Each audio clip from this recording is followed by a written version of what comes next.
Namigay ng pansit at donut sa mga bata at pagkatapos nga, naligo naman kami sa napakagandang falls. For today's video nga, samahan nyo kami mamigay ng konting kasiyahan sa mga bata. Maaga nga ako gumising para magluto ng pansit at ipak na din after maluto. Actually, di talaga ako yung nagluto. Tumulong lang ako magluto. Matagal ko na talagang plano to, last year pa sana. Kaso nga, dito sa Bicol namin, sunod-sunod naman talaga ang ulan at bagyo. At syempre, nakakapagod din naman gumayak pag ganong maputik at madulas ang daan. Hindi ko na nga ipapakita sa inyo o papaliwanag sa inyo kung paano ang sunod-sunod na pagluto ng pansit kasi alam nyo naman siguro yan. Pero kung hindi nyo alam, pwede nyo naman i-search kasi alam ko madami din naman ang nagaganyan ayoko na magayaw-yaw dito kung paano sunod-sunod na ganito.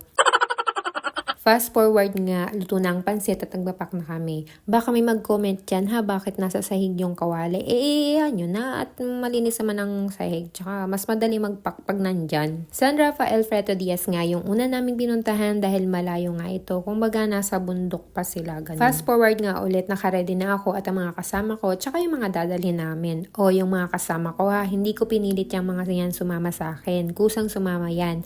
At sobrang nagpapasalamat ako sa mga yan kasi supportive nila sa akin. Basta wag ko lang daw silang gugutumin at uuhawin. Dinaanan na nga din namin yung donut na pinagkaguluhan ng mga bata at order ko nga din yan kay Boss Jom. Thank you Boss Jom. Sa susunod ulit. Siguro nga around 30 minutes yung biyahe simula barangay namin hanggang dito sa San Rafael. At pagdating namin, wala pa talaga yung mga bata pero isang announce lang, bigla na lang talagang nagkapila. Magic ba yun? Hindi. You know the police here is the police, you know it?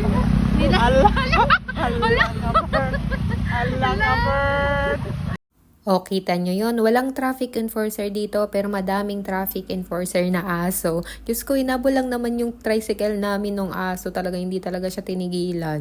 Fast forward nga, nandito na kami sa San Rafael at nakikita nyo nga, pagdating namin dito sa may barangay hall, wala pa talagang mga bata. Pero inantay naman namin dyan yung SK na kasi pala, i-announce pala. Tapos yun nga, bigla nagkaroon na ng pila. Alam nyo, nakakatuwa at nakakataba pala ng puso gumawa ng ganito. Yung makita yung mga bata na patiently waiting for their turn, tahimik silang nakapila, may ngiti sa mga labi, at bawat abot ng pagkain ay may kasamang salamat na sobrang sincere. May mga batang halatang kinikilig nga kasi malapit na yung turn nila na mabigyan sila. May iba namang nakabilad lang sa araw, payapang naghihintay, walang reklamo, walang arte. Habang nga pinagmamasdan ko sila, hindi ko maiwasang matouch. Yung simpleng ngiti nila, yung kisap ng mata nila, yung may saya naramdam mo kahit konting pagkain lang ang hawak nila, sobrang priceless na. Doon mo marirealize na minsan hindi pala kailangan ng malaking bagay para mapasaya yung mga tao, lalo na yung mga bata. Alam ko nga, hindi kay lakihan ang naibigay ko, hindi rin ito bongga o engrande, pero alam ko rin naman sa sarili ko na napangiti ko sila sa mga sandaling iyon.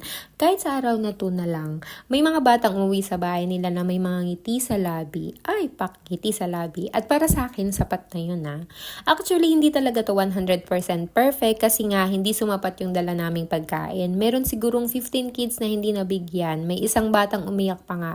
Pero, nabigyan naman nagawa naman namin ng paraan kasi binigyan namin sila ng tig-20 at mas masaya sila dun.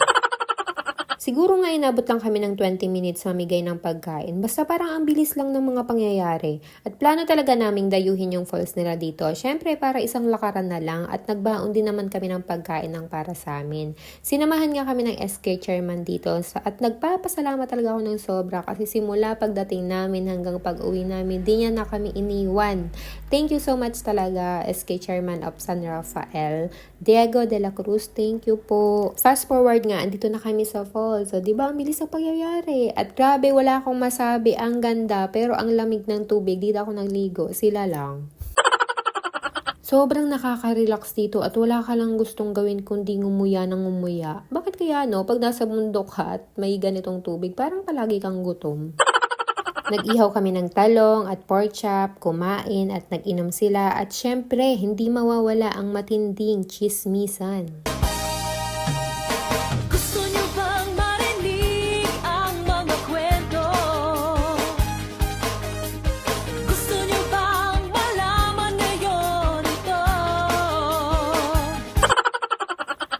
Yun lang for today's video and I think we will do this again kasi ang saya-saya niya at hindi para pagkakitaan sila or para dahil lang sa views. Kung yun ang iniisip niyo, sige bahala kayo. Yun lang. Thank you. God bless us all.